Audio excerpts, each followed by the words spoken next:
Now imagine you just bought a house, and it comes with a shack. The shack is overgrown with plants, vines are coming out through the windows, and the grass around it hasn't been well kept. But it was clearly used at one point, and you also want to use it. But before you can even look at it, you need to do a lot of work.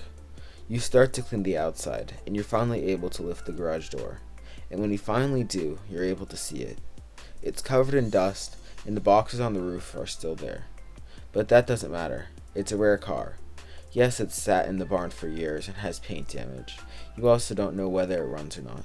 But you still found a legendary car that's hidden away in a barn, and you're the only one that knows it's there. Now, you might think this would never happen, or it's an unreal fantasy. But how could you lose such a valuable car? But you'd be surprised how often people find cars that people don't even know existed. That's why I'm going to share with you some of the craziest barn finds that ever happened. The first barn find was found in Nebraska. It was a 1967 Shelby GT500 that had very little miles on it. The Mustang was bought in 1981 and was being restored at that point.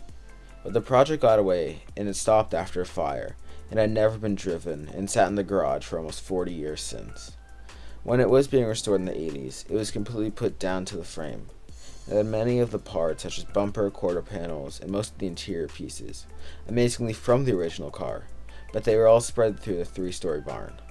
Some of the important pieces were missing, however, such as the engine and drivetrain. The group that found this are planning to restore the GT500 to its former glory.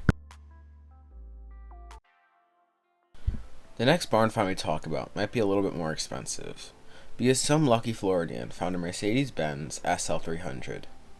The SL300 was in pretty good condition, except for some slight engine damage.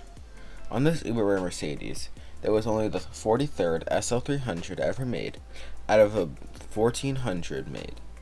The SL300 had some early edition pieces, such as the gooseneck shifter, that was only on the first 50 cars, bolt-on door the fenders, and these horn pieces on the back.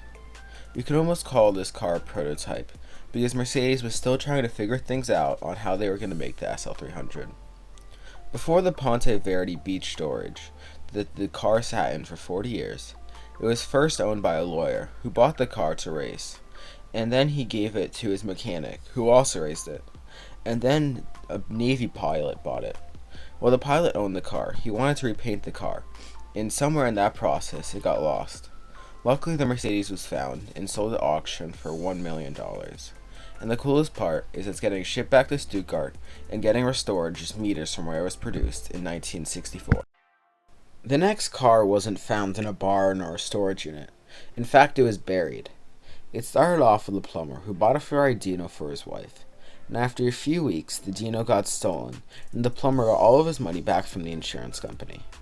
And that seemed to be the end of the story, until 4 years later, when it was found out that the plumber hired con man to steal the Dino for an insurance claim. The sailors were only supposed to scrap the car, but they fell so much in love with the prancing horse that they decided to bury it and dig it up later instead. However, they were very clever about this because they put towels all over the interior to prevent the moisture from building up and ruining the interior, which did work, but the exterior didn't hold up as well, and moisture poke-marked the entire exterior, but that wouldn't be their biggest issue, since they forgot where they buried the car. But when the car got dug up by a different group, Brad Howard bought the car and restored it to a dark green, and has the great vanity plate dug up. The last barn find might be the most unique barn find ever.